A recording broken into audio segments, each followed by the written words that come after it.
बोले देवादिदेव श्री आदिनाथ भगवान के,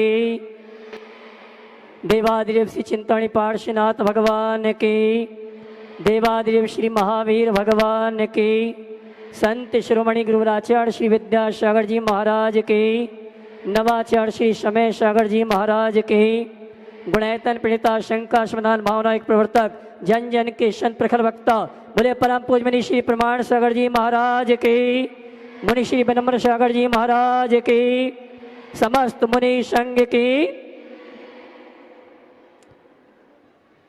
इंदौर की संत श्रोमणी आचार्य गुरुदेव की तपस्थली रेवती रेंज प्रतिभा स्थली से सायंकालीन टीवी चैनल का बहुचर्चित विश्व विख्यात शंका समाधान के कार्यक्रम में हम और आप अपनी शंकाओं का समाधान प्राप्त करें। उसके पूर्व पारस चैनल, जिनवाणी चैनल, आदिनाथ चैनल और प्रमाणिक ऐप के माध्यम से जिस कार्यक्रम को देख को सुन रहे हैं उन सभी का और यहाँ पर उपस्थित समस्त श्रावक श्राविकाओं के साथ साथ प्रतिभा स्थली की समस्त छात्राओं का प्रतिभा स्थली ट्रस्ट कमेटी, धर्म प्रमाण समिति और सकल जैन समाज इंदौर हार्दिक अभिनंदन स्वागत करता है। चलते हैं प्रतिदिन की भांति परम पूज्य मुनिवर के श्री चरण मनन करते हुए आशीर्वाद प्राप्त करेंगे और निवेदन करेंगे। शंका समाधान के कार्यक्रम के लिए दोनों हाथ जोड़ लेंगे और बोलेंगे हे मुनिवर नमोस्तु नमोस्तु नमोस्तु।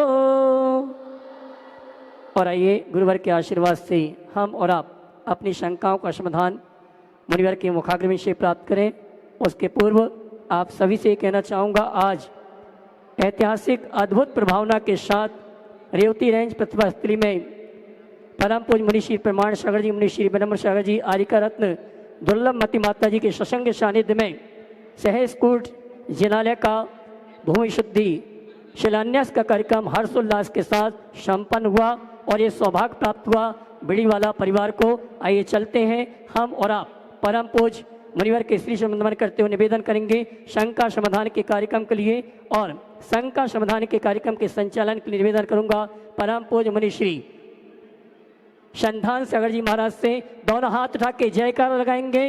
बोले परम पूज्य मुनि श्री प्रमाण सागर जी, विनम्र सागर जी, निर्वेक सागर जी, संधान सागर जी, निस्वार्थ सागर जी महाराज की। आज का यह है शंका समाधान का सत्र प्रतिभा स्थली की इस पावन धरा पर रेवती रेंज में, जहां अभी आप लोगों ने आज सहस्त्रकूट जिनालय का वह शिलान्यास भी किया, ऐसे उस धरा जहां आचार्य श्री ने कई महीने यहाँ पर साधना की है, उस प्रतिभा स्थली में आज गुरु आदेश से अपन चाहते हैं कि बहनों को और प्रतिभा स्थली की बच्चियों को ही प्राथमिकता दी जाए, ताकि उनको प्रश्न पूछने का अवसर प्राथमिकता रूप से यह मिले। ऐसी भावना के साथ में मैं आवाज़ दे रहा हूँ। यहाँ अध्ययनरत 12वीं क्लास की सभी बच्चियाँ एक साथ खड़ी हो जाएंगी और प्रश्न पूछेगी बहन सादिका जो है वह अपना प्रश्न पूछेगी। देखो, आज के सत्र में ये लोग तो कहीं भी आ जाएंगे। पहले इनके जितने प्रश्न हैं इनको कोई अंकुश मत लगाओ, पूरा एक्सक्लूसिव सेशन इनके लिए समर्पित कर दें, बाकी लोग केवल आनंद लेंगे। इसलिए इनमें जिसको जिसको पूछना है, और मैं चाहता हूँ महाराज जी आज आपका काम भी थोड़ा फ्री कर दूँ। ये बेटियां अपना हाथ उठाएगी, उनके पास माइक पहुंचेगा, हर क्लास को मौका मिले, ये जिम्मेदारी आप लोगों की है। अपना नाम बोल करके प्रश्न करेंगे, ठीक है ना? चलिए। नमोस्तु महाराज जी, नमोस्तु महाराज जी, नमोस्तु महाराज जी। हम कक्षा 12वीं से है और यहाँ से बाहर निकलने के बाद हमें विपरीत माहौल मिलने वाला है, तो उस माहौल में सामंजस्य बिठाने के लिए हम क्या करें? देखिए, कोई भी माहौल हो, हमारा संकल्प ही हमारा सुरक्षा कवच है। आपने यहाँ जो भी सीखा, समझा और संस्कार पाया है, उसे अपने जीवन की मूल निधि बनाएं और संकल्पों से बंध करके जाएं। अपनी एक बाउंड्री लाइन होनी चाहिए जो हमारे जीवन की लक्ष्मण रेखा हो और उसे हम किसी भी परिस्थिति में क्रॉस नहीं करेंगे। एक संकल्प लेकर जाना है कि मुझे शील व्रत का अखंड पालन करना है, उसे किसी भी रूप में खंडित नहीं होने देना। दूसरी बात, व्यसन और बुराइयों से पूरी तरह मुक्त रहना है और साथ ही ये संकल्प लो कि मैं अपने संस्कारों को बढ़ा न सकूं कोई बात नहीं, पर घटने नहीं दूं।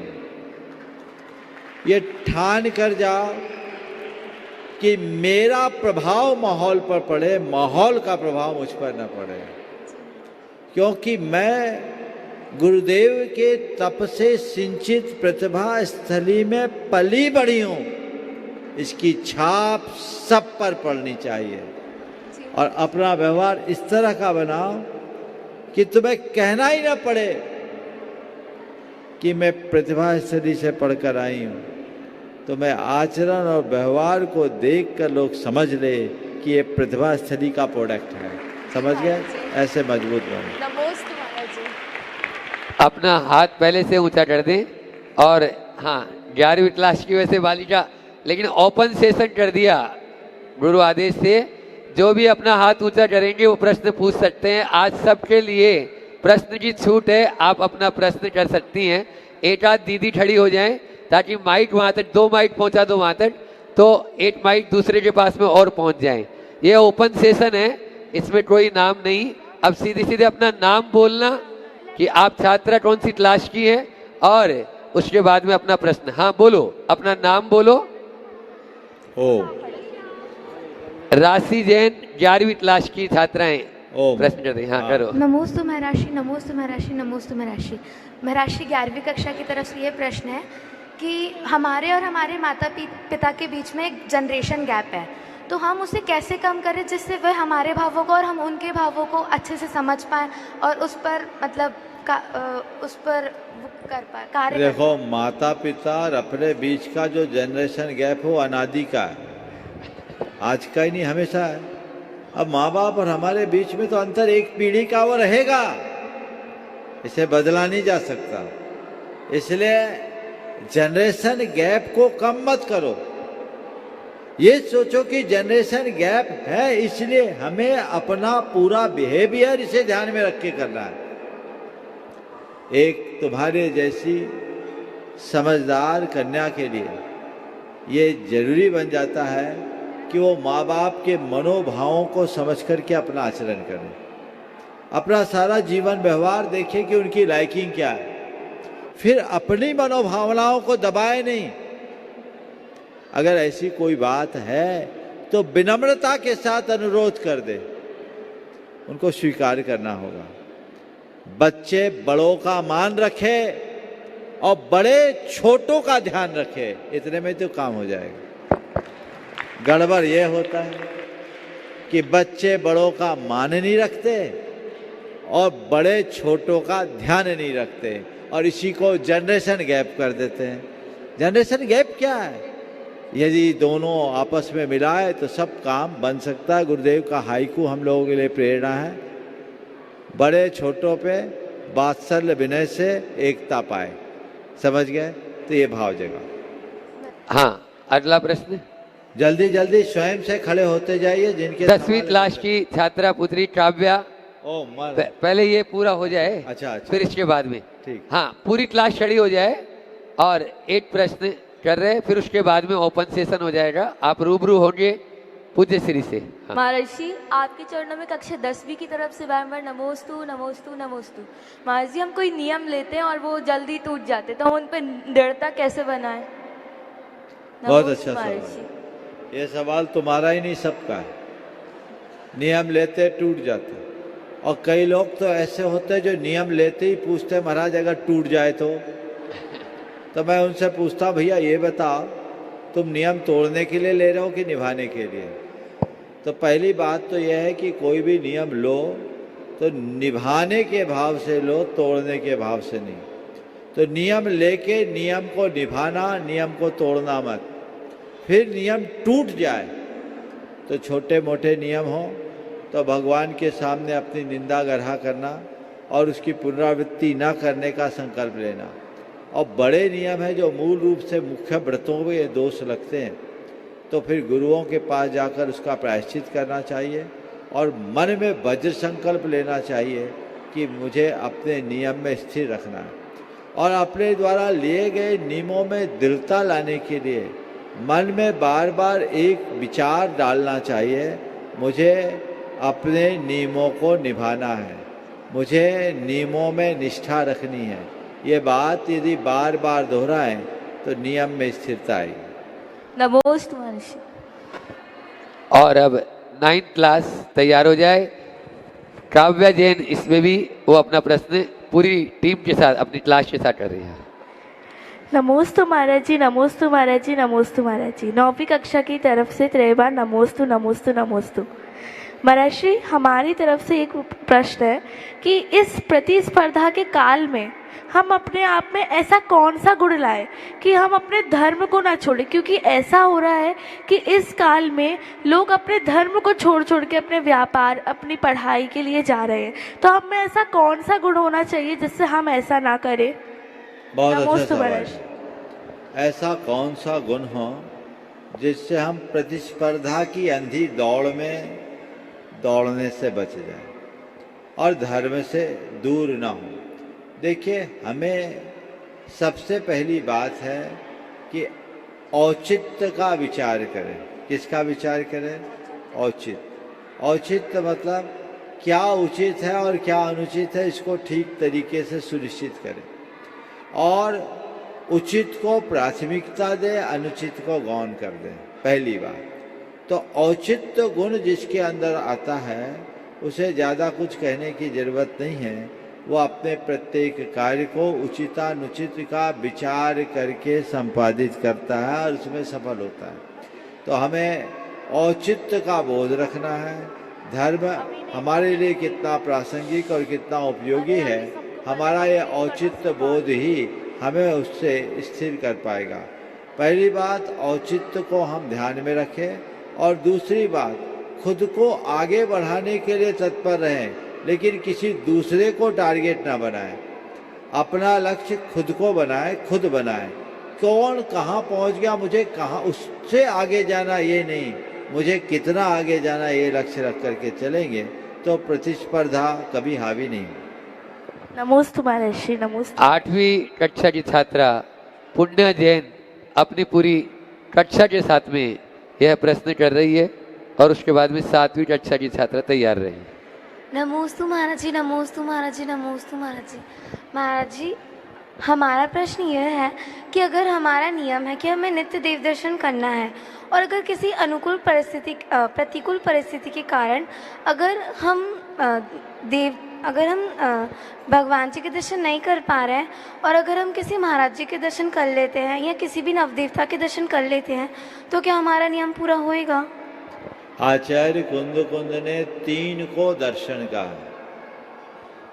पहला, एगम जिनस स्वरूपम, बीयम उखिट सावयानम तु, अवरठ्यान तय्यम चौथ लिंग दंशनम नथि। जिनेन्द्र भगवान की ये मुद्रा दर्शन, उत्कृष्ट श्रावक छुल्लक केलक, ये भी दर्शन है और आर्य का भी दर्शन है। दर्शन का मतलब क्या है? जो मोक्ष मार्ग को दिखाए उसका नाम दर्शन है। जिसको देखने से मोक्ष मार्ग दिखने लगे उसका नाम दर्शन है।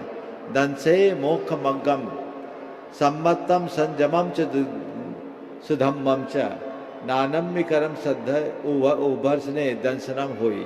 तो जो मोक्ष मार्ग को दिखाए, सम्यक्त को दिखाए, संयम को दिखाए, सुधर्म को दिखाए, वो दर्शन है। समझ गए? तो हम भगवान के दर्शन करें अथवा मुनिराज के दर्शन करें, मोक्ष मार्ग दिखा कि नहीं दिखा? दिख गया ना? तो यदि उनके दर्शन कर लिए तो आपके दर्शन का नियम पल गया। हम लोग जब बिहार में रहते हैं, कई बार ऐसा होता है हफ्तों कहीं दर्शन नहीं मिलते। तो क्या होता है, हम लोग एक दूसरे के दर्शन कर लेते हैं और श्रावक लोग मुनियों के दर्शन कर लेते हैं, पिछीधारी के दर्शन कर लेते हैं, काम हो जाता है, कोई दिक्कत नहीं। आचार्य गुरुदेव रामटेक में थे, आरिका दिलमती का संघ सहारनपुर से इधर की ओर लौट रहा था, 1993 की बात है। रतनलाल जी बैनाड़ा आगरा से साथ हो लिए थे और रास्ते में कई जगह दर्शन नहीं था, तो श्रावकों ने पूछा अब हम लोग दर्शन कैसे करें, यहाँ तो मुनि महाराज भी नहीं है, आरिकाएँ हैं। आचार्य महाराज के पास संदेश पहुँचा तो आचार्य महाराज ने कहा जिसके पास पिच्छी है उसका दर्शन भी दर्शन है। इसलिए आरिका संघों में भी अलग से भगवान रखने की कोई परंपरा अपने संघ में नहीं है, समझ गए। इसलिए इसको भी हम दर्शन कह सकते हैं और उसी अनुरूप दर्शन की व्यवस्था करना चाहिए। महाराज 7वीं कक्षा की छात्रा सुहानी जैन अपना प्रश्न कर रही है गुरु चरणों में, और उसके बाद में 6वीं कक्षा की छात्रा तैयार रहेगी। नमोस्तु महाराज, नमोस्तु महाराज, नमोस्तु महाराज। महाराज, हमारा प्रश्न यह है कि अगर कोई विचार है जो हमें मन में मतलब मन से दूर करना है, वो विचार मन में आता जा रहा है बार बार और उसे भूलने की कोशिश फिर से बोलो। अगर कोई मतलब विचार है जिसे हमें दूर करना अपने मन से, वो बार बार मन में आता जा रहा है और इसे भूलने की कोशिश करना, वो मन में आता ही जा रहा है बार बार, तो कैसे उसे भुलाएं? देखो, जिस विचार को भूलने की कोशिश करोगे वो विचार ज़्यादा हावी होगा। इसलिए कोई विचार हो तो उसको भूलना बंद करो, उसको इग्नोर करो और उसके विरुद्ध विचार को अपने दिमाग में भरना शुरू करो। जैसे सपोज मान लो तुम्हारे मन में किसी के प्रति नफरत के भाव हो और उसको देखकर उसके प्रति नफरत की भावना बार बार आती है। तुम चाहते हो कि उसको देखकर मेरे मन में नफरत ना हो, लेकिन बार बार जितना उसे भुलाना चाहते हो वो बात याद आती है, ये परेशान करने वाली बात। तो उसकी जगह उस व्यक्ति को नफरत करने की बात मेरे मन में ना आए, ऐसा सोचने की जगह उससे मुझे प्रेम हो जाए, ये विचार बार बार दोहराओ, समझ गए। या किसी अन्य के प्रेम के विचार को बार बार दोहराओ। अगर मान लो कोई सोचता मुझे गुस्सा नहीं करना, गुस्सा नहीं करना, गुस्सा नहीं करना, तो गुस्सा आएगा। और मुझे शांत रहना है, मुझे शांत रहना है, मुझे शांत रहना है, तो गुस्सा कम हो जाएगा। तो जो हम चाहते हैं, जिस विचार से मुक्ति चाहते हैं, हमें चाहिए कि उस विचार के विरुद्ध अगर कोई पॉजिटिव बात हम बार बार दोहरा सके तो ये लाभ मिल सकता है। इसको बोलते हैं ऑटो सजेशन। हमारे सबकॉन्शियस माइंड में जो बातें बैठ जाती है उसको हम जितना हटाने की कोशिश करें वो उल्टा उस पर चढ़ जाता है। तो उसे हटाने के लिए क्या करना चाहिए, हमें पॉजिटिव बातें उसमें फीड करना चाहिए। और यदि हम ऐसी बातें फीड करते हैं तो वो बातें हमारे जीवन में आ जाती है और हमारे जीवन को सुंदर बना सकती है। नमोस्तु महाराज। 6वीं कक्षा की छात्रा है विधि, वह अपना प्रश्न अपनी पूरी कक्षा की छात्राओं के साथ में, और उसके बाद 5वीं कक्षा की छात्राएं तैयार रहेंगी। नमोस्तु महाराज जी, नमोस्तु महाराज जी, नमोस्तु महाराज जी। मेरा प्रश्न यह है कि हम यहाँ पर कक्षा 12वीं तक तो पढ़ना चाहते हैं, पर हमारा कभी कभी मन यह करता है कि हम यहाँ से निकल जाएं, और इस मन को स्थिर रखने के लिए हम क्या करें ताकि हम यहाँ पर 12वीं कक्षा तक पढ़ पाएँ? देखो, सबसे पहले 2 बातें विचारो, यहाँ आए क्यों? संस्कार सीखने। जाने का मन क्यों होता है? बोलो। बुरा लगता है कभी कभी कुछ बातों का। देखो, हम आए हैं यहाँ अच्छे संस्कार पाने, और संस्कारों का मूल्य और महत्व जानते हो कि नहीं? बोलो, संस्कारों का मूल्य जानते हो? संस्कारों का महत्व जानती हो? संस्कार से मूल्यवान कुछ है? तो अपने मन में ये बार बार दोहराओ कि मैं यहाँ केवल पढ़ने के लिए नहीं आई हूँ, संस्कार पाने के लिए आई हूँ। और अध्ययन के काल में संस्कार पाना अध्ययन मात्र नहीं, एक प्रकार की तपस्या है, और मुझे तपस्या करना है। क्या करना है? तपस्या करना है। उस तपस्या को फलीभूत करना। यहाँ से बाहर जा कर के मुझे पढ़ाई का अवसर तो मिल जाएगा, लेकिन संस्कार नहीं मिल पाएगा। पढ़ जाना कोई बड़ी बात नहीं है, संस्कारों में दृढ़ रहना बहुत बड़ी बात है। तो मुझे अपने जीवन का निर्माण करना है और इसलिए जिस भाव से मैं यहाँ आई हूँ या मेरे माँ बाप ने मुझे यहाँ भेजा है, मुझे उसे साकार करना है। अपने मन को मुझे संयम में रखना है और मुझे अपने जीवन को सुंदर बनाना है, मुझे अपना जीवन अच्छा बनाना है। ये बात बार बार दोहराओगे और मुझे अपने संस्कारों में दृढ़ रहना है, अपने संस्कारों को फलीभूत करना है। ये बात दोहराओगे तो फिर कभी दिक्कत नहीं होगी, मन इधर उधर नहीं जाएगा। और संकल्प ले लो, कुछ भी हो 12वीं तक तो मुझे यहाँ रहना ही है, उसके बाद ही इधर उधर की बात सोचना, मन नहीं जाएगा। 5वीं कक्षा की छात्रा भूमि जैन अपनी समझ छात्राओं के साथ। ये भी पूछ लो। हाँ महाराज जी, छोटा सा प्रश्न और है। नमोस्तु हाँ, महाराज जी, करो। नमोस्तु। अपना नाम बोलो। मेरा नाम वैभवी जैन है। मेरा छोटा सा प्रश्न यह है कि कुछ शुभ कार्य हैं, जैसे मुनि बनना, मोक्ष जाना, अभिषेक करना, वो केवल लड़के ही क्यों कर सकते हैं, लड़कियां क्यों नहीं कर सकती? बहुत अच्छा सवाल है। मुनि बनना, अभिषेक करना लड़के ही कर सकते हैं, लड़कियां क्यों नहीं? मोक्ष जाना। पर मैं एक सवाल तुमसे करता हूँ, कुछ काम जो केवल लड़कियां करती है उस समय सवाल क्यों नहीं मानते? अष्ट देवियां कौन बनती हैं? लड़कियां। तब सवाल क्यों नहीं होता कि लड़के क्यों नहीं बनते? भारत की परंपरा में कन्या भोज होता है, पुत्र भोज क्यों नहीं होता? कहीं सुना है? फिर सुनो, कन्याओं को मंगल कहा, बेटों को अमंगल क्यों कहते हैं? तब तुम लोग सवाल नहीं आता। समझ गए? सुनो, ये भेदभाव नहीं है, डिस्क्रिमिनेशन नहीं है, ये एक व्यवस्था है। अभिषेक करने की क्रिया अगर बच्चे करते हैं तो देखने वाला भी तो कोई चाहिए, तालमेल बन जाएगा। तो जो जिसके योग्य क्रिया है वही करे। इसका मतलब ये नहीं कि तुम्हें पूजा से वंचित कर दिया गया। अभिषेक करने वाला अभिषेक करके पूजा कर रहा है और देखने वाला देख के अनुमोदना करके अभिषेक के महत्व को बढ़ाकर अपनी पूजा कर रहा है कि नहीं? तो वो काम करो। जहाँ तक मोक्ष जाने की बात है और मुनि बनने की बात है, तो देखो पर्यायगत मर्यादाएं, पुरुष का शरीर और एक स्त्री के शरीर में बड़ा अंतर है। समझ गए? इसलिए पुरुष दिगंबर अवस्था को धारण कर सकता है, एक स्त्री नहीं कर सकती। समझ गए? आप लोक में भी देखो, एक पुरुष गृहस्थ भी गमछा लपेट के घूम सकता है, आप लोग केवल चड्डी पहने भी घूम सकते हो। पर कोई बच्ची ऐसा करे तो क्या उचित होगा? बोलो नहीं। क्यों? बोलो कि मेरा भैया चड्डी पहने घूम सकता है तो हम भी क्यों नहीं घूम सकते? ऐसा क्यों नहीं बोलते? बोलो, समझ रही बात को? ये मर्यादा है, ये व्यवस्था है। एक बार हमसे किसी ने पूछा, महाराज जी कि आपके यहाँ महिलाओं को मोक्ष जाने का निषेध है, पुरुषों को मोक्ष जाने की बात करते हैं, महिलाओं को अभिषेक नहीं करने दिया जाता है, डिस्क्रिमिनेशन नहीं है? तो मैंने उससे पूछा, ये बता, एक महिला को कोई पुरुष कांस्टेबल हाथ क्यों नहीं लगाता? अरेस्ट करना हो तो लेडी पुलिस क्यों बुलाई जाती?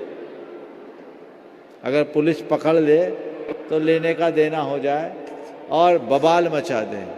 तो अगर कोई महिला है तो उसको अरेस्ट भी करना हो तो कौन पकड़ेगा? लेडी पुलिस होगी ना, मेल तो नहीं आएगा। तो ये क्या डिस्क्रिमिनेशन है? नहीं। ये एक व्यवस्था है। इसी तरह एक व्यवस्था है। समझ गए? मोक्ष जाने का जहाँ तक सवाल है, तो कोई स्त्री, वह स्त्री है इसलिए मोक्ष नहीं जाती, एक बात ठीक नहीं। और कोई पुरुष है, वो पुरुष है इस मात्र से मोक्ष चला जाता है, ये बात भी ठीक नहीं। कोई पुरुष है और इस भाव से पुरुष होने मात्र से मोक्ष चले जाए तो सारे पुरुषों को मोक्ष हो जाना चाहिए, पर इनमें से कोई मोक्ष जाने वाला नहीं है, तय मान के चलना। तो वो पुरुष है इसलिए मोक्ष जा रहा है ये बात नहीं, और कोई स्त्री है इसलिए मोक्ष नहीं जा पा रही ये बात भी नहीं। पुरुष भी मोक्ष तब जाता है जब वो निर्गंथ और वीतरागी बनता है। स्त्री यदि मोक्ष जाने से पीछे रहती है तो निर्गंथता और वीतरागता के अभाव में रहती है। स्त्री की बात जाने दो, पुरुष भी जब तक निर्गंथता और वीतरागता को हासिल नहीं करता तब तक मोक्ष नहीं जा सकता। इसलिए यहाँ कोई भेदभाव वाली बात नहीं समझना। नमोस्तु महाराज। 5वीं कक्षा की छात्रा भूमि जैन अपनी पूरी समस्त छात्राओं के साथ, और उसके बाद में 4थी कक्षा की छात्रा तैयार रहे।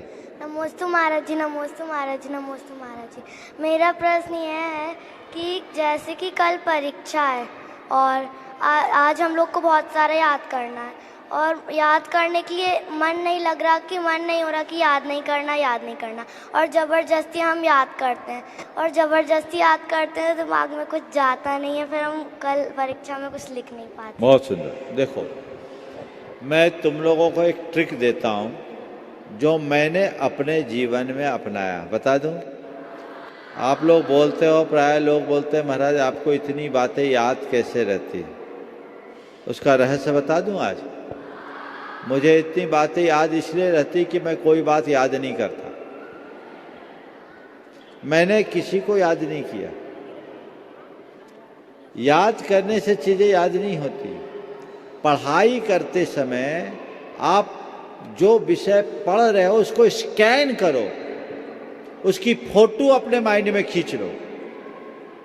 जैसे देखो, आपने कोई बात सुनी हो उसमें और कोई बात देखी हो उसमें, कौन सी बात आपके माइंड में ज़्यादा दिन तक रहती है? बोलो, सुनी हुई कि देखी हुई? हाँ, देखी हुई ना। तो जो हमारे माइंड में प्रिंट इमेज आती है वो लंबे समय तक टिकती है। तो पढ़ाई करते समय चीज़ों को समझ के करो। जो बातें पढ़ना है उसको बार बार दोहराओ और उसको अपने दिमाग में बसाने की कोशिश करो कि यहाँ क्या लिखी हुई। समझ गए? तो वो चीज़ें फिर जल्दी भूलोगे नहीं और उसमें इंटरेस्ट भी बना रहेगा। समझ गए? आजकल इसलिए छोटे बच्चों के लिए ना चित्रों में सब चीज़ें बताई जाती है, डायग्राम्स बने रहते हैं, ताकि उनका इमेज उनके माइंड में सेट हो जाए और बातें याद हो जाए। हालांकि तुम जैसे छोटे बच्चों को छोटी छोटी बातें याद करना भी ज़रूरी है, लेकिन जितना याद करना उतना याद करो, प्रेशर मत डालो।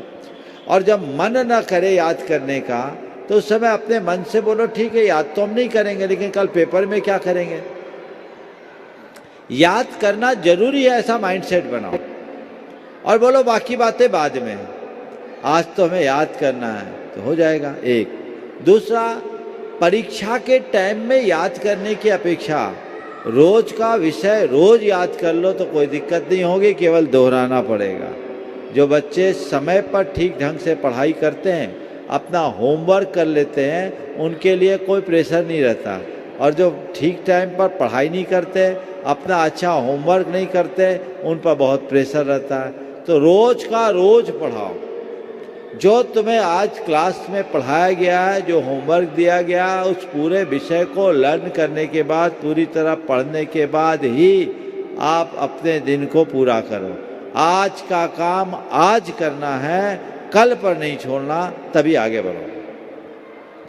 नमोस्तु चौथी कक्षा की छात्रा, बोलो बोलो, तुम बोलो। नमोस्तु महाराज जी, बोलो। मेरा ये प्रश्न है कि मुझे किसी भी बात का जल्दी बुरा लग जाता है, तो मैं ऐसा क्या करूं कि मुझे बुरा ना लगे?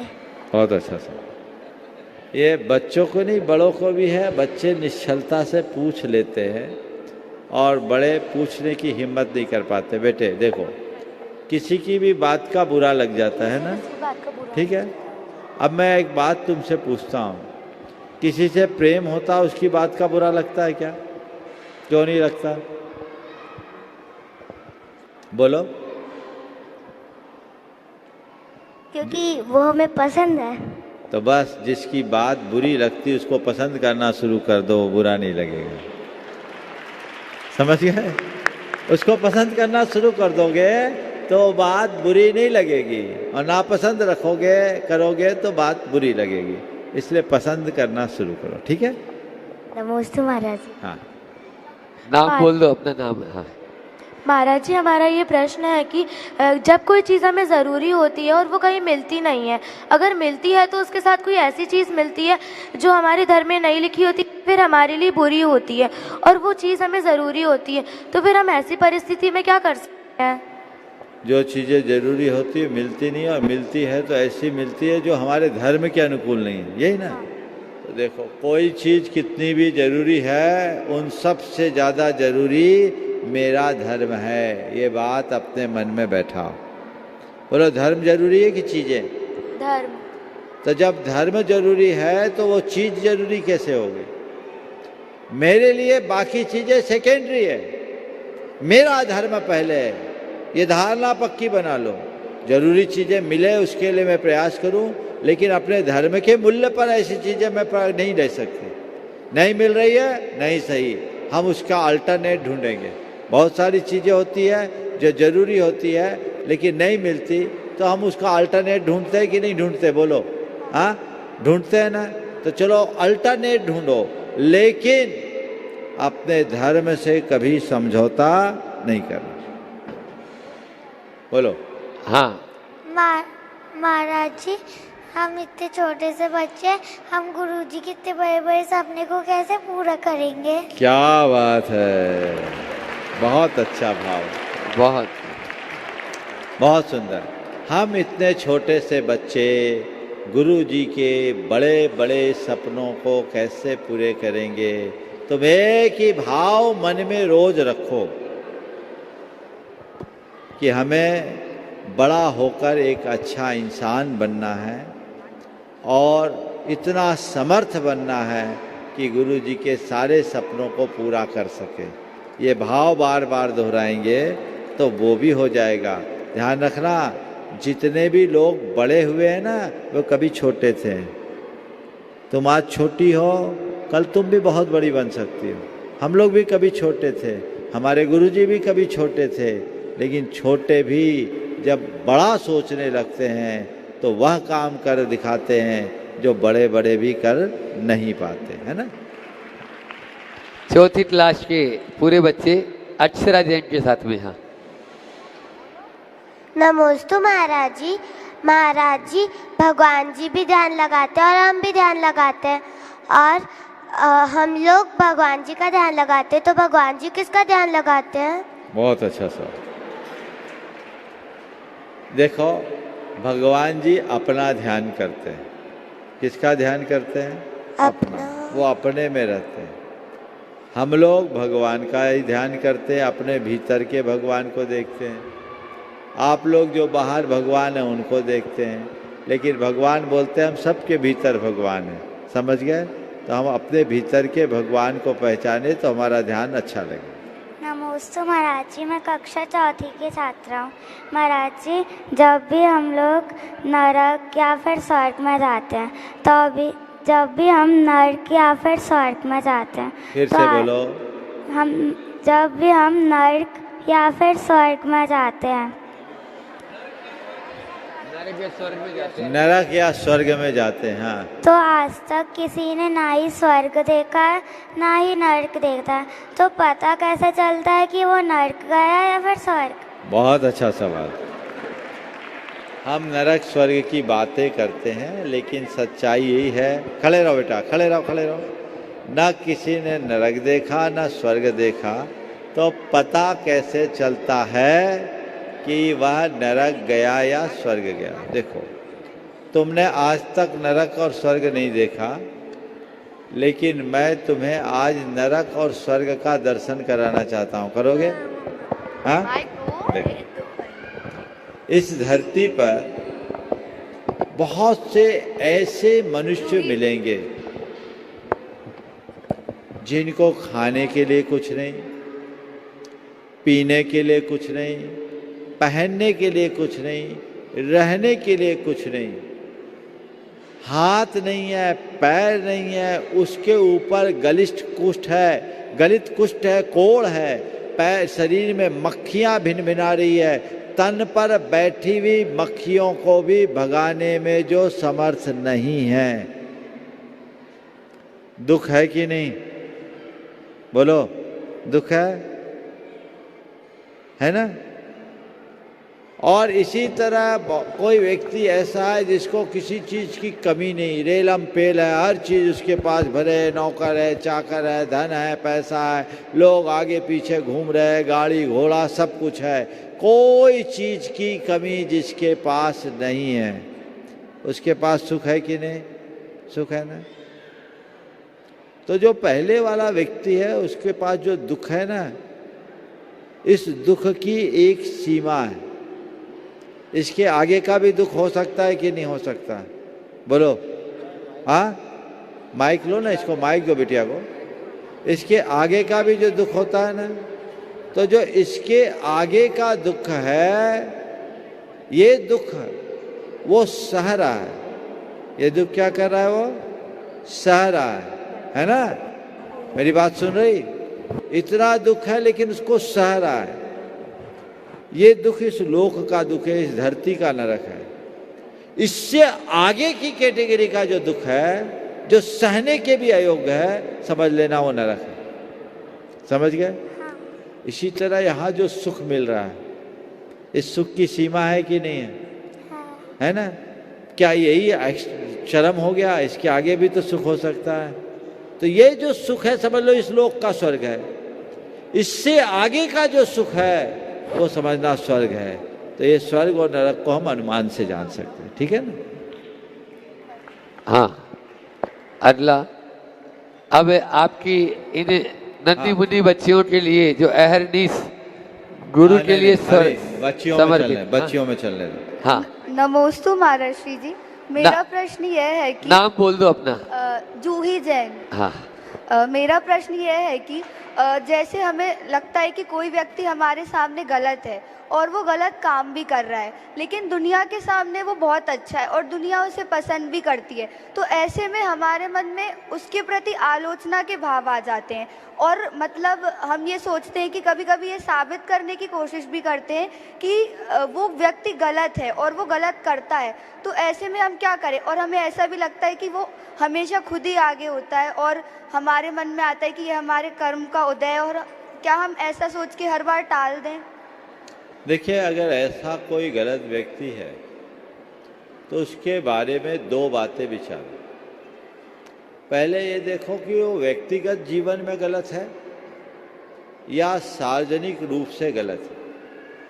अगर किसी की व्यक्तिगत बुराई है, व्यक्तिगत कमजोरी है, कोई व्यक्तिगत रूप से गलती करता है, तो उसकी वो जाने। समझ लो, मान लो कोई व्यक्ति है, धर्म क्षेत्र में आगे है और वो व्यसनी हो, शराब पीता हो, और दिख रहा है कि शराब पीने वाला आदमी धर्म मंचों में आगे आ रहा है। कई लोगों को ऐसा ही हो जाता है, होता है ना? पर ये उसकी व्यक्तिगत दुर्बलता है ना, वो अपना नुकसान कर रहा है, पर अभी उससे समाज का प्रत्यक्ष रूप से तो कोई नुकसान नहीं हुआ ना। तो ये देखो कि वो व्यक्ति कैसा है। पर कोई व्यक्ति ऐसा है जो बेईमान है, धोखाधड़ी कर रहा है, धर्म और समाज का ध्वंस कर रहा है, नुकसान हो रहा है, परिवार को नुकसान पहुंचा रहा है। तो दोनों चीजों में देखो कि वो गलत कहाँ है। अगर व्यक्तिगत है तो उसको उसके हाल पर छोड़ दो, और सार्वजनिक रूप से समाज के हित में अगर वो बाधक है तो हमें चाहिए कि समाज के कुछ जिम्मेदार व्यक्तियों तक पहले कोशिश करो, अगर उस व्यक्ति तक खुद बात कर सको, लेकिन तुम लोग इतने छोटे क्यों कर नहीं पाओगे, तो किसी जिम्मेदार व्यक्ति के ऊपर तक बात पहुंचा दो विथ प्रूफ, और ये कहते हुए कि ऐसा करना मेरी जिम्मेदारी से मैं बता दिया, और अपने आप को न्यूट्रल कर लो, तटस्थ हो जाओ। हम समझ गए? हम सब कुछ नहीं कर सकते, बाकी उसका भाग्य है। और उसके बारे में जो व्यक्तिगत रूप से गलत है और फिर भी समाज धर्म के क्षेत्र में आगे आ रहा है, तो उसके लिए सोचो, पॉजिटिव सोचो कि शायद अब वो सुधर जाए। सार्वजनिक रूप से गलत करने वाला व्यक्ति अगर इस तरह का काम कर रहा है तो उसके विषय में भी ये सोचो, भाई ठीक है, आज नहीं कल उसका भेद खुलेगा, अपने आप सब ठीक हो जाएगा, हम किसी के जिम्मेदार और ठेकेदार नहीं हैं। ऐसा करोगे तो मन को समाधान मिलेगा। नमोस्तु महर्षि। अगला प्रश्न। हाँ, नमोस्तु महाराष्ट्री, नमोस्तु महाराष्ट्री। मैं वाणिज्य कक्षा 11वीं की छात्रा हूँ। मेरा प्रश्न ये है कि अल्प आयु में मृत्यु का क्या कारण हो सकता है? अल्प आयु में मृत्यु का क्या कारण? कोई भी कारण, ये एक संयोग।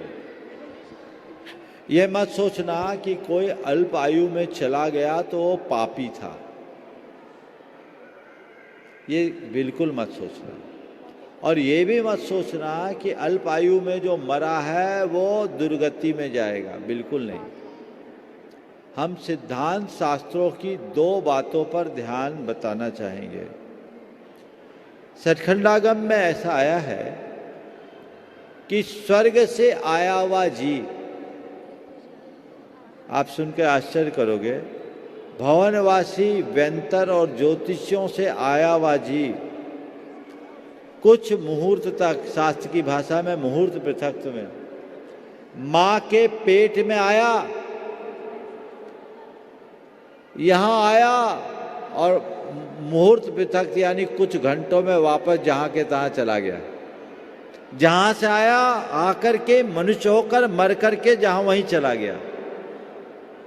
सौधर्म एहसान स्वर्ग का देव आया, दिवस पृथक 7-8 दिन तक मां के पेट में रहा और मर के वापस वहीं की आयु बांध के चला गया। उसके बाद के 4 स्वर्गों में पक्ष पृथक, यानी 7-8 पखवाड़ा यानी लगभग 4 महीने तक मां के पेट में रहा और वहीं चला गया। उसके बाद के 4 स्वर्गों में मास पृथक 7-8 महीना रहा और वापस वहीं चला गया। सबसे आश्चर्य की बात तो ये कि अनुदिश अनुत्तर विमानों से आया हुआ जीव जो नियमतः सम्यक दृष्टि होता है, वो जीव मां के पेट में आया, जन्म लिया, 8 वर्ष का हुआ, मुनि बना और मर के वापस वहीं चला गया। वर्ष पृथक में वहां सवाल उठाया कि वे देव तो सब सम्यक दृष्टि होते हैं और सम्यक दृष्टि अल्पायु नहीं होता, तो इतनी कम आयु वाला जीव वहां कैसे चला गया? वो जीव सब नियमतः सम्यक दृष्टि होते हैं और सम्यक दृष्टि जीव अल्पायु नहीं होता, तो ऐसा जीव वापस वहां कैसे चला गया? तो आचार्य वीरसेन महाराज ने कहा, जिस उम्र में मुनि बन जाए और जिस उम्र में केवल ज्ञान हो जाए वो अल्पायु नहीं कहलाती, 8 वर्ष की आयु कम नहीं है, ऐसा उनने उल्लेख किया। तो पहली बात, इसे एक संयोग मानो, ठीक है। दूसरी बात, अकाल मृत्यु अगर किसी की हुई है तो वो कुगति का भागी है, ये धारणा हटा दो। 24 तीर्थंकरों के तीर्थकाल में, प्रत्येक तीर्थंकर के तीर्थकाल में 10 मुनि ऐसे होते हैं जिनको अनुत्तरोपपादिक कहते हैं, और 10 मुनि ऐसे होते हैं जो अंतकृत केवली कहलाते हैं। ये अनुत्तरोपादिक और अंतकृत केवली जो मुनि होते हैं वो कैसे होते हैं? इन पर भयानक उपसर्ग होता है, भयानक, ऐसा उपसर्ग कि बिल्कुल समझ लो असमय में ही इनके प्राण निकलते हैं। और उस समय वे अपनी क्षमता के बल पर अनुत्तर विमानों में उत्पन्न होते। मुनि महाराज अकाल में मरे और कहाँ जन्मे? अनुत्तर विमान में। और जिनकी क्षमता, अनुत्तर विमान यानी स्वर्ग में भी एकदम टॉप ग्रेड के स्वर्ग में, और जो और क्षमता में चले गए तो उसी घड़ी में अपने ध्यान में मग्न होकर केवल ज्ञान पाकर मोक्ष चले गए। तो अब बोलो, अकाल में प्राण निकलने पर भी ऐसा हो सकता है कि नहीं हो सकता? हो सकता है ना। तो ये इस बात का प्रमाण है। इसलिए अगर किसी की अकाल मृत्यु होती है तो ये धारणा मत बनाना कि वो कुगति का पात्र बना, ठीक है ना। अगला प्रश्न। हाँ, नमोस्तु महाराज जी, नमोस्तु महाराज जी, नमोस्तु महाराज जी। महाराज जी, मेरा प्रश्न ये है कि हम कोई भी कार्य करने बैठते हैं तो हम सोचते हैं कि वो कार्य हम अच्छे से करेंगे, पर कुछ समय बाद आलस बस हम वो कार्य छोड़ देते हैं और अगले दिन हम सोचते हैं कि आज तो वो कार्य करेंगे ही। ऐसे ही करते करते वो कार्य टल जाता है और वो होता ही नहीं है कभी। तो हम उसे कैसे, इस आदत को कैसे पूर्ण मतलब ये समस्या बहुतों की है, सोचते रहते कर नहीं पाते। अगर ऐसा करना है कि जो हम काम करना चाहते हो करें, तो एक नियम ले लो कि मैं आज का काम आज ही करूं, आज का काम कल नहीं करें। काम करके ही दम लेंगे, टालेंगे नहीं। जिनकी टालने की प्रवृत्ति होती है वो टालते ही रहते हैं। तो पहली बात तो मुझे आज का काम आज ही करना है, ऐसी पक्की धारणा मन में बैठा लो कि मुझे अपना काम करना ही है, उसमें किसी भी प्रकार की ढील नहीं छोड़नी। समझ गए? तो उससे अपने अंदर स्थिरता आएगी। और अगर उसके बाद भी कोई बात टल जाए तो अपने मन को कुछ पनिशमेंट देना शुरू कर दो कि आज चीज़ छूटी है, इसके लिए हम ये पनिशमेंट देते हैं। तो दूसरे दिन फिर मन वैसी बदमाशी नहीं करेगा और अपना काम कंसिस्टेंसी के साथ होता रहे। नमोस्तु महाराज जी, नमोस्तु महाराज जी, नमोस्तु महाराज। अगला प्रश्न। हाँ, नमोस्तु महाराज, नमोस्तु महाराज, नमोस्तु महाराज। महाराज, मेरा नाम प्रज्ञा है। मेरा प्रश्न यह है कि जीव के भाग्य में ही वो दुख लिखा होता है। फिर से बोलो। मेरा प्रश्न यह है महाराज कि जीव के भाग्य में ही वो दुख लिखा होता है, तो निमित्त को दोष क्यों लगता है? फिर से बोलो। अच्छा, भाग्य में जो होता है वही होना होता है, जीव के तो निमित्त को दोष क्यों देते हैं? बिल्कुल निमित्त को दोष नहीं देना चाहिए। लेकिन ये बात भी एकांत नहीं है कि जो भाग्य में होगा वही होना होगा। हमारा धर्म हमें भाग्य के भरोसे बैठे रहने की सीख नहीं देता। समझ गए? ये बात सही है कि भाग्य में होता वो होता है, लेकिन हमें उसके भरोसे नहीं बैठना। हमें हमेशा ये प्रयास करना है कि जो हम करेंगे वो होगा, क्योंकि मेरे भाग्य में क्या है मुझे नहीं मालूम। लेकिन खूब प्रयास करने के बाद भी उल्टा हो जाए तो सोचो यही मेरे भाग्य में था। यदि हम भाग्य को मान लेंगे तो निमित्त को दोष नहीं दे पाएंगे। नमोस्तु महाराज। हाँ, अगला। नमस्ते महाराज जी, मेरा यह प्रश्न है कि जो सामने वाला कुछ गलत शब्द बोल देता है और हमको गुस्सा आ रहा है, तो गुस्से को कैसे कंट्रोल कर सकते हैं? देखो, कोई पागल आदमी तुम्हें गाली देगा तो तुम्हें गुस्सा आएगा क्या? बोलो। हाँ। सड़क चलता कोई पागल है, वो सबको गाली देता है, तुम्हें भी गाली दे तो पागल पर गुस्सा आएगा क्या? हाँ। पागल पर गुस्सा आएगा। अच्छा, कभी किसी पागल की गाली खाई हो? हालांकि गाली देने वाला हर आदमी पागल है। समझ गए? सुनो, पागल पर कभी गुस्सा नहीं आता, हम उसको इग्नोर कर देते क्योंकि ये तो पागल है। क्या बोलते हैं? पागल है, ठीक है, छोड़ो पागल की बात। एक छोटा सा बच्चा, एकदम अबोध बच्चा, दूध पी, उसने कभी तुम्हारे साथ कुछ गलत बोला, गुस्सा आता है क्या? नहीं। क्यों? क्योंकि वो छोटा है। छोटा है, बच्चा है। तो ऐसे ही जो गलत बोले समझ लो ये अभी पगलाया हुआ है या अभी ये छोटा है, ये सोचकर इग्नोर कर दोगे तो गुस्सा नहीं आएगा। समझ गए? नमस्ते महाराज। हाँ, नमोस्तु महाराज जी, नमोस्तु महाराज जी।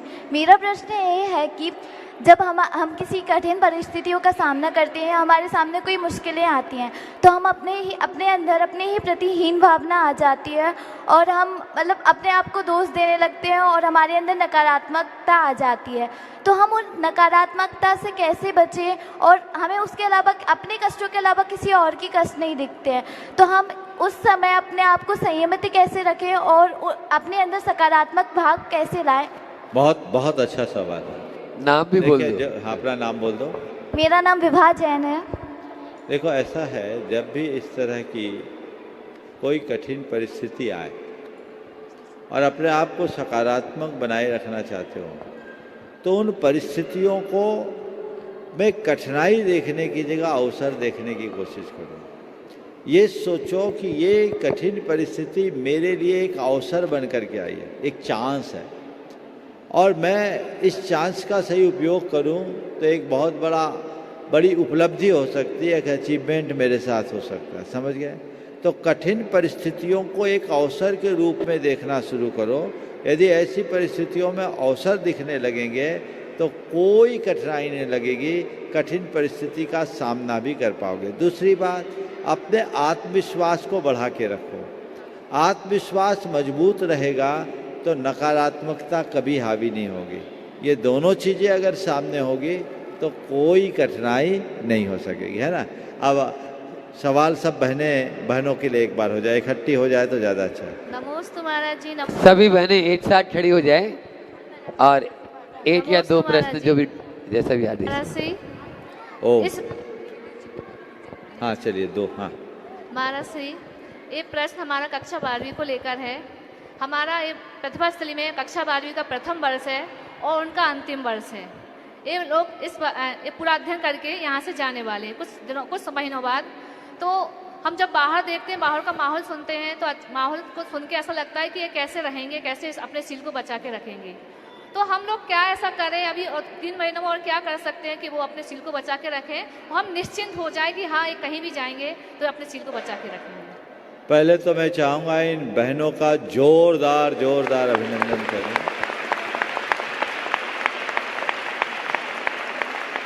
इन बहनों का बड़ा त्याग और समर्पण है। इन्होंने तुम्हारी बेटियों के भविष्य को संवारने के लिए अपना जीवन होमा है। घर परिवार सब कुछ त्याग कर, यहाँ तक कि अपने दीक्षा के उद्देश्य को भी गौण कर अपना सर्वस्व समर्पित किया है। इनका जितना अभिनंदन किया जाए उतना कम है।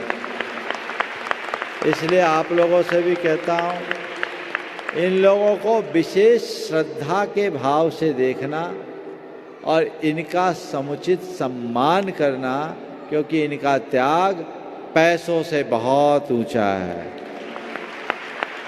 और ये आचार्य गुरुदेव की दूरदर्शी सोच की अभिव्यक्ति है।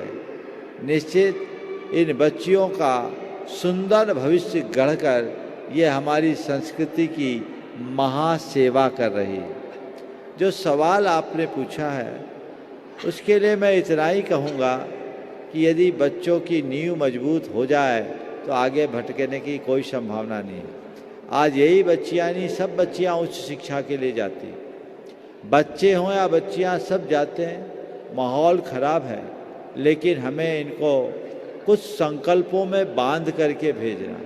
जब यहाँ से जाने लगे तो इन सबसे गुरु दक्षिणा लेना, और गुरु दक्षिणा में क्या करना है, इन्हें व्रत का संकल्प देना।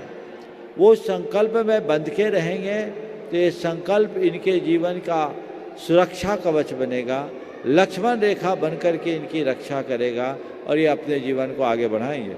मैं सभी बच्चों को, जितने भी टीनेजर्स हैं, उनको 7 नियम देता हूँ, और वो 7 नियम बच्चे आकर के मुझसे बोलते हैं, महाराज आज बड़े बड़े लोग जो विदेशों में अच्छी मल्टीनेशनल कंपनीज में जॉब भी कर रहे हैं, वो कहते हैं महाराज आपके द्वारा प्रदत्त नियम हमारे लिए सहायक हुआ। लोग बोलते हैं महाराज 8 साल पहले आपसे नियम लिए थे, 10 साल पहले आपसे नियम लिए थे, उन नियमों ने हमें बचा लिया। तो नियमों में दृढ़ता रखनी चाहिए। गांधी जी ने अपनी आत्मकथा में लिखा है कि जब गांधी जी जा रहे थे तो पंडित बेचर दास जी दोषी, जो एक जैन साधक थे, उनकी माँ ने उनसे 3 नियम दिलाया था। मांस नहीं खाना, मदिरा नहीं पीना और पर स्त्री सेवन नहीं करना। ये 3 संकल्प लेकर गांधी जी गए थे और उसका ये परिणाम निकला। गांधी जी ने आत्मकथा में लिखा कि यदि मैं ये प्रतिज्ञा में नहीं बंधा होता तो मैं भ्रष्ट हो गया होता। दक्षिण अफ्रीका जाते समय माँ ने संकल्प दिलाया और गांधी जी ने लिखा कि अगर मैंने ये प्रतिज्ञा नहीं ली होती तो मैं भ्रष्ट हो गया होता। तो बच्चे अगर प्रतिज्ञाबद्ध होंगे तो निश्चित अपने आप को सुरक्षित कर पाएंगे। सभी को संकल्प लेना चाहिए, और अगर बच्चे तैयार हों तो मैं सामूहिक रूप से संकल्प दिला सकता हूँ। तैयार है आप लोग? हाँ, चलो तो थोड़ी देर बाद पहले संकल्प ही दिला दूँ। जो बच्चे लाइव देख रहे हैं वो भी संकल्पित हो जाएंगे। खड़े हो जाओ बच्चे। ये सब अभी ये संकल्प लो। 7वीं से लेकर 12वीं तक, 6वीं तक के बच्चे बैठ जाओ। 6वीं तक के बैठ जाए, 7वीं से 12वीं तक, फिर 6वीं तक के बच्चों को बाद में दिलाएंगे। बोले हे महाराज जी, मैं जीवन भर किसी भी प्रकार का नॉन वेज नहीं खाऊंगी। मैं किसी भी प्रकार का नॉन वेज नहीं खाऊंगी। मैं किसी प्रकार का नशा कभी नहीं करूंगी। मैं किसी भी प्रकार का नशा कभी नहीं करूंगी। मैं विवाह से पूर्व ब्रह्मचर्य रखूंगी। मैं विवाह से पूर्व ब्रह्मचर्य रखूंगी। विवाह माता पिता की सम्मति से करूंगी और साधर्मी से ही करूंगी। विवाह माता पिता की सम्मति और साधर्मी से ही करूंगी। कोई गलती हो जाने पर माता पिता को जरूर बताऊंगी। कोई गलती हो जाने पर माता पिता को जरूर बताऊंगी। दोस्ती को दोस्ती तक सीमित रखूंगी। दोस्ती के आगे क्या होता है पता है ना? जो होता है वो गड़बड़ है, समझ गए? तो दोस्ती को दोस्ती तक सीमित रखूंगी और कभी सुसाइड नहीं करूंगी। कभी सुसाइड नहीं करूंगी। बस ये आपके लक्ष्मण रेखा बन गई। 9 बार नमोकार मंत्र पढ़ लो और इनको रोज याद रखना। ये मेरे जीवन का सुरक्षा कवच है। इन नियमों को निभाते हुए दुनिया में कहीं भी चले जाओ, कोई कठिनाई नहीं होगी, है ना? सब लोग 9 बार नमोकार मंत्र पढ़ लें।